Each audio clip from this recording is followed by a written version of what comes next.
What do you think of the skills that people should start to develop in their 20s in general to make them better human beings, more potentially open to success financially, relationship, health-wise? What are 2 or 3 things that everyone should focus on in their 20s? Well, it certainly doesn't hurt to be in good physical condition, so we can walk through it. Stop drinking too much. How do you know if you're drinking too much? You regret what you do when you're drinking. It's interfering with other important goals. It's causing you financial distress. It's getting you in trouble with your friends or your family. It's getting you in trouble with the police. Okay, so stop abusing substances if you can, right? If you see that they're hurting you. And alcohol is particularly pernicious in that regard. So, physical health. Are you in decent shape? Are you strong and coordinated? And if you're not, well, you'd be better if you were. Right. You'd feel better, you'd be more effective, you'd live longer, you'd be less sick. And you really see that mount up. Like if someone's been in shape once in their life, they age way better. And it's also a really good way of maintaining your cognitive ability. Like, you hear about those exercises that you can do online to make you smarter and keep your cognitive ability intact. Yep. Those don't work. There's no evidence that they work. People keep saying that they make you smarter, they maintain your cognitive function. Psychologists have studied that for 50 years, hoping that one of those things will work. Trying all sorts of creative tacks, they don't work. Exercise works. Cardiovascular and weightlifting, you start to decline in your fluid intelligence at about the age of 25. And it's a linear trend downhill, and it can accelerate as you get older. It's just like this, quite ugly. If you exercise, you stave that off. So that's really useful. Maintain your relationships and foster them. So when I look at successful people, they're really good at something. They're reliable.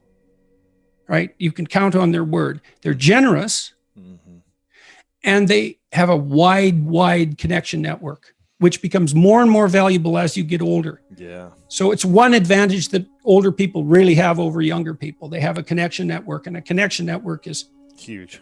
Well, you could be connected to 1,000 well-connected people. Okay, that means you are connected to the entire world. Right. It's unbelievably valuable. And that's one of the things that's so absolutely remarkable about the situation that I'm in right now. As far as one of the great benefits is I can contact pretty much anybody and they'll talk to me. It's like, really? That's so cool. I'm interested in infrastructure for reasons I won't get into, but I'm interested in infrastructure development. I think it's a good method of wealth transfer. It's a good solution to the problem of inequality and employment.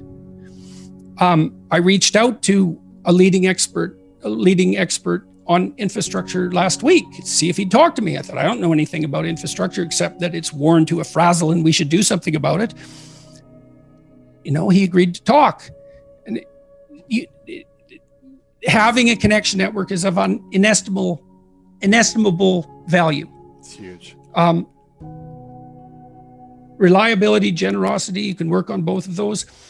Philosophical sophistication, it's very useful because it orients you properly. You have a sophisticated sense of the world. You find, for example, that doing things for other people is actually more rewarding than virtually anything else you can do. Right. When you hear you should be of service to other people. Well, if you actually watch yourself,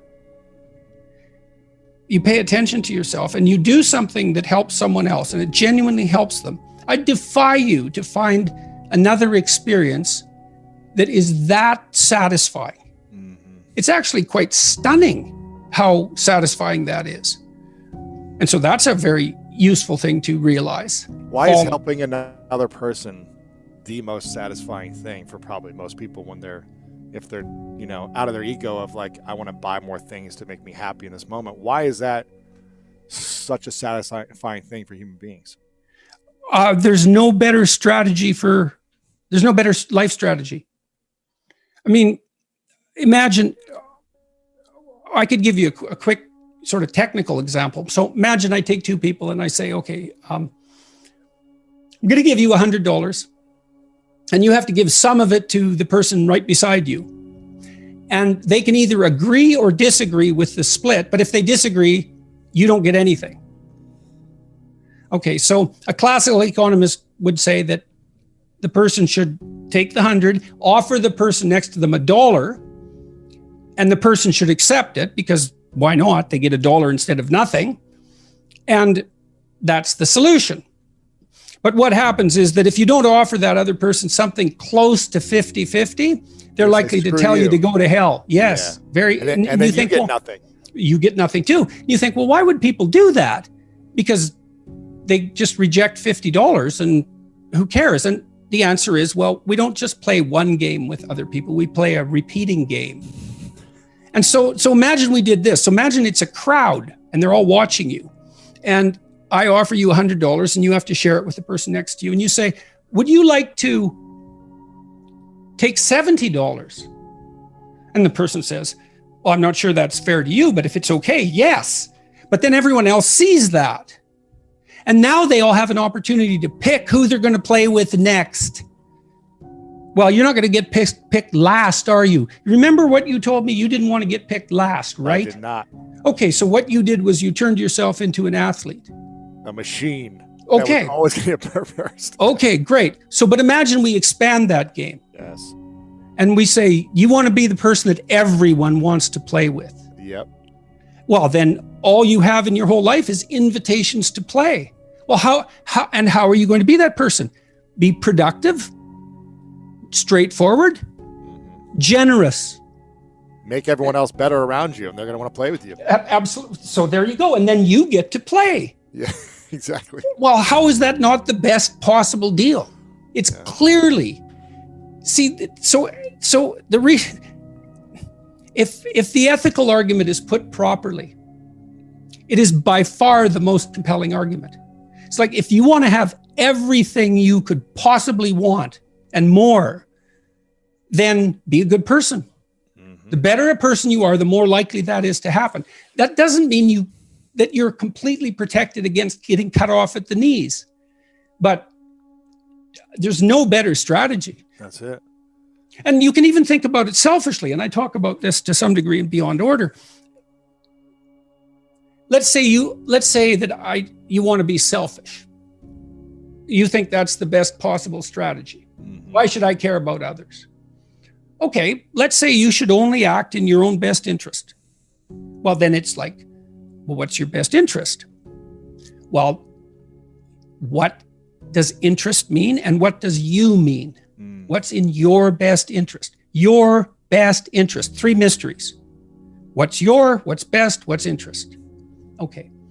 Well, there's you, but you aren't just you right now. You're you, and you tomorrow, and you next week, and you next month, and you in 5 years, and you in 10 years, and you when you're a pensioner. You're a community of selves stretched across time. And so if you were enlightened and selfish, you would act in a manner that would benefit that entire community across time. And I don't think that's any different than acting on the best possible part for other people. I think they're the same problem. Yeah. So I think as soon as human beings discovered the future, we were no longer singular individuals. We're instantly each a community. And then the community ethic prevails. And the community ethic is, I want to win in a way that makes you win. Mm-hmm. Yeah. Jocko was telling me when we talked this week, he's this tough character, man. Mm-hmm. And he could have, and I'm not telling tales out of school here, he could have been a criminal, no problem. And he knows that perfectly well. And I'm not saying that as a slur on his character, partly because I believe the Nietzschean dictum that a lot of morality is just cowardice. And whatever he might be, he's not a coward. Right. And so, and just because you obey the laws doesn't mean you're moral. It just might mean you're afraid. In any case, so the question is, well, what socialized this brute? Well, he was taught in the Navy SEALs. Yeah. Take care of your team. That's your fundamental purpose. And he noted, and we had a long discussion about this, the successful guys, man, they've got your back. Wow. Right. You know Trust that them, above yeah. all. Yeah. And if you aspire to a leadership position among those brutes, let's say, and you aren't someone they know to have your back, they're not following. You're not going to make it. Yeah. You're not going to make it. And so this is why the discussions of power that are so prevalent in modern culture bother me so much. It's like, you think male hierarchies are predicated on power? You really think that? They are when they've gone rotten. But when they're not rotten, that's not what they're predicated on at all. The capacity to exercise power, that's really important. You need that. It has to be part of you for you to be admirable. It's like you could be a badass son of a bitch. Yes, I see that. And that way I'm somewhat intimidated by you. And that's actually a testament to your moral virtue, that you have enough force and power to be intimidating. But then if you can encapsulate that and take that potential for power and harness it to this broader good, well, that's unstoppable.